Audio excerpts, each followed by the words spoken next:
नमस्कार। देशकाल प्लस में आपका स्वागत है। मैं हूं मुकेश कुमार। दोस्तों, भारतीय जनता पार्टी और देश के हिंदू कट्टरपंथी ज़ोहरान ममतानी पर जमकर भड़के हुए हैं।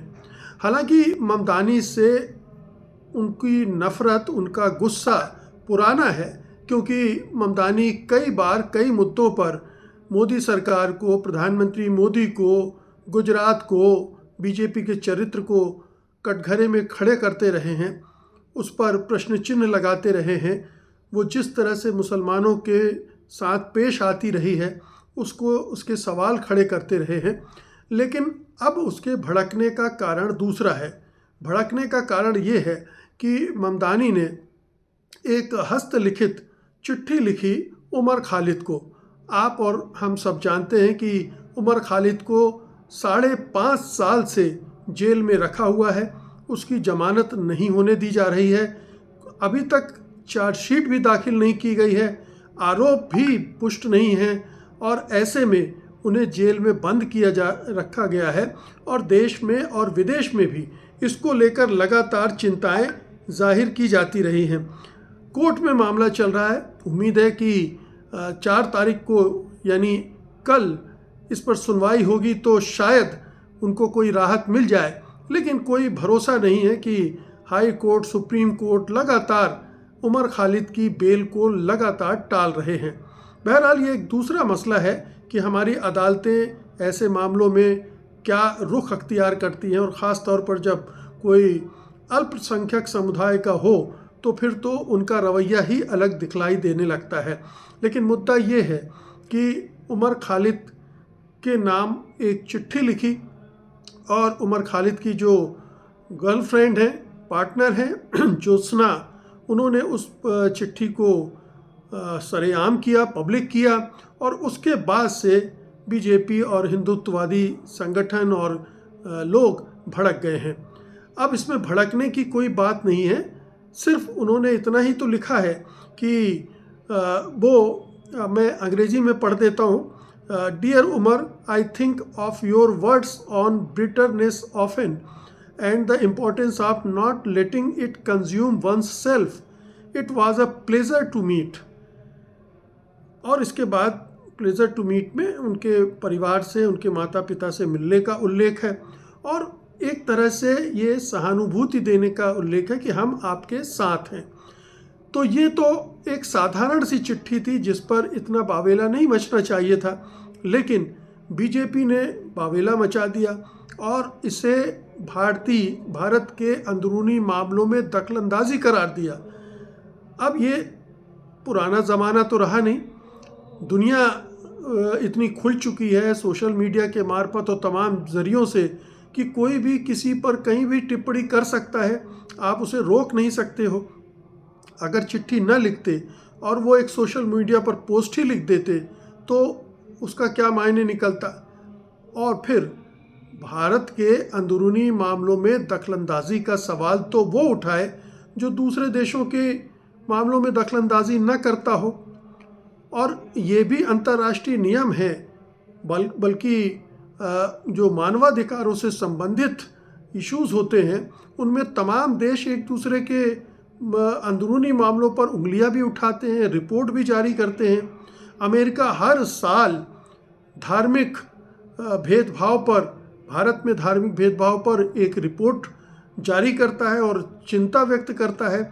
इसका उल्लेख मैं कर चुका हूँ कि वो बार बार कहता है कि जो कंट्री है वो पर्टिकुलर कंसर्न वाली कंट्री है और उसको ये दर्जा दिया जाना चाहिए। ये भारत के बारे में अमेरिका की कमेटी, कांग्रेस की कमेटी कहती बार बार। कितने ही यूरोपीय देशों की रिपोर्ट्स आ चुकी हैं कि भारत में अल्पसंख्यकों के साथ गलत हो रहा है, दुर्व्यवहार हो रहा है, हिंसा हो रही है, नफ़रत फैलाई जा रही, वगैरह वगैरह। तो ये तो पूरी दुनिया भर में हो रहा है। ऐसे में अगर ज़ोहरान ममतानी ने एक पत्र में सामान्य सी बात लिख दी तो इस पर इतना बावेला क्यों मचाया जाना चाहिए था, और इसे आंतरिक मामलों में हस्तक्षेप किस आधार पर करार देना चाहिए था।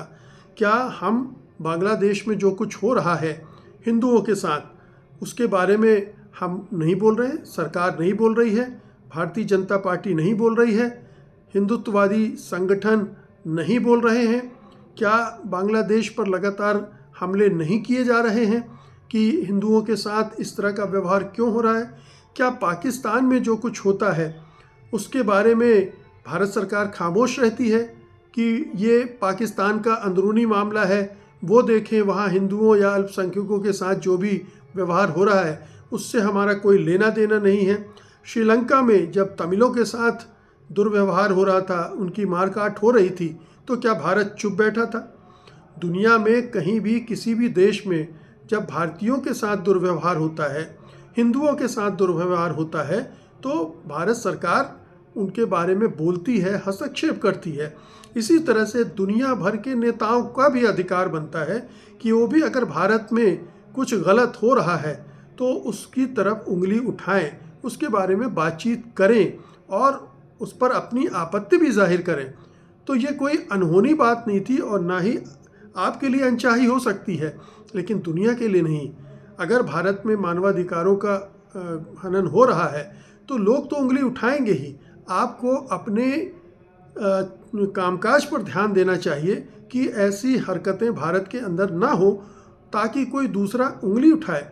लेकिन भारत में इन घटनाओं को रोकने के लिए तो मोदी सरकार कुछ कर नहीं रही है। उसने एक भी कदम आज तक 11 सालों में उठाया हो जिससे अल्पसंख्यकों पर होने वाले अत्याचारों को रोकने की कोई पहल हुई हो, उस दिशा में वो सक्रियता के साथ, ईमानदारी के साथ काम करती हुई दिखी हो तो मान लेते कि ये हम तो अपने मामलों को सुलझा रहे हैं, आप इसमें दखल देकर उसे बिगाड़ने की कोशिश न करें। लेकिन भारत में तो ये हो रहा है और हर दिन हो रहा है, और तमाम ऊपर से लेकर नीचे, प्रधानमंत्री मोदी और गृह मंत्री अमित शाह से लेकर एक छुटभैया नेता तक लगातार यही विश्व भ्रमण कर रहा है। बांग्लादेश के नाम पर, चूंकि बंगाल में चुनाव है तो बांग्लादेश का नाम पे अभी सब कुछ चल रहा है। और बताइए, जोहरान ममदानी से सवाल पूछ रहे हैं कि आप बांग्लादेश पर क्यों नहीं बोल रहे हैं? उसको क्या लेना देना बांग्लादेश से? और जब बोलना होगा तो क्या तुम्हारे बोलने से बोलेगा?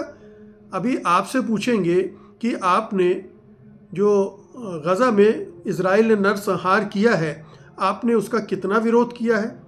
या दूसरे देशों में दूसरे लोगों के साथ जो मारकाट हो रही है, आप कितना उसके बारे में बोलते हैं? आप नहीं बोलते हैं, क्योंकि आप अपने राष्ट्रीय हितों की परवाह करते हैं। आप चिंता करते हैं कि इससे हमारे संबंध बिगड़ेंगे, एक ख़राब मैसेज जाएगा, और आप अपने आप को रोक लेते हैं। या आप इजराइल के प्रेम में इस कदर डूबे हुए हैं कि आपको उसकी तमाम अत्याचार, आतंकवाद नज़र ही नहीं आता है। वो कत्ले आम मचाता है और आप नेतन्याहू को अपना प्यारा दोस्त बनाए रखते हैं। तो ये जो दोगलापन है, पाखंड है हमारे प्रधानमंत्री में, हमारी सरकार में, भारतीय जनता पार्टी में, हिंदुत्ववादियों में, वो इस घटना में भी साफ दिख रहा है। और चूंकि उनके अंदर मुसलमानों के प्रति ज़बरदस्त घृणा भरी हुई है, उन्हें ये भी नहीं पच रहा है कि न्यूयॉर्क, जो दुनिया का सबसे बड़ा शहर है, सबसे धनवान शहर भी है, वहाँ पर एक मुस्लिम मेयर बन गया है और उसकी पूछ पूरी दुनिया भर में हो रही है, उसके चर्चे पूरी दुनिया में हो रहे हैं। तो आग लगी हुई है अंदर से, ईर्ष्या से जले भुने जा रहे हैं। और उन्हें ये डर भी सता रहा है कि अगर जोहरान ममदानी बोलेंगे तो और लोग भी बोलना शुरू कर देंगे, और बल्कि बोलना शुरू कर दिया है। अमेरिका के 8 सांसदों ने उमर खालिद की रिहाई और फेयर ट्रायल की मांग करने वाली एक चिट्ठी साइन की है, और जिसे वो भारत सरकार को भेज रहे हैं। तो ये विवाद तो बढ़ेगा, चूँकि भारत की अंदरूनी कमज़ोरियाँ हैं, भारत सरकार गलत रास्ते पर है और बीजेपी गलत रास्ते पर है, तो उंगलियां तो उठेंगी। और अब ये वो 100 साल पुराना वाला जर्मनी तो है नहीं कि वहाँ सारी चीज़ें छिप जाती थी। अब तो सारी चीज़ें आम हैं, आप नहीं छुपाओगे, आप छुपाने की कोशिश करते रहोगे तो तमाम वीडियो दुनिया भर को बता देते हैं। जैसे क्रिसमस के वीडियो ने दुनिया भर में फैला दिया कि भारत में किस तरह से ईसाइयों और उनके त्योहारों पर हमले हो रहे हैं। तो अपने गिराबान में झांकने की ज़रूरत है मोदी जी। आपकी सरकार को अपने कामकाज, अपने कर्म सुधारने की ज़रूरत है। बीजेपी आपको अपना रवैया बदलने की ज़रूरत है। हिंदुत्ववादियों, मुसलमानों के प्रति नफ़रत और हिंसा अगर आप उगलोगे तो जवाब में ऐसी ही चीज़ें मिलेंगी। इसलिए बेहतर होगा कि अपना चाल चरित्र सुधारो, ना कि किसी दूसरे को नसीहत दो। ये अभी ममदानी कह रहे हैं, अगर इसी तरह का सिलसिला बना रहा तो पूरी दुनिया कहेगी। जैसे जर्मनी के बारे में आज तक कहा जाता है, हिटलर के बारे में कहा जाता है, उस पूरे दौर के बारे में कहा जाता है और उस पूरे दौर को धिक्कारा जाता है, उस पूरे शासनकाल को आप अगर करेंगे तो आपको भी उसी तरह से धिक्कारा जाएगा, आप बच नहीं सकते हैं। इसलिए बेहतर होगा अपने को सुधारें, दूसरे को नसीहत न दें। बहुत बहुत शुक्रिया आपका, धन्यवाद, नमस्कार।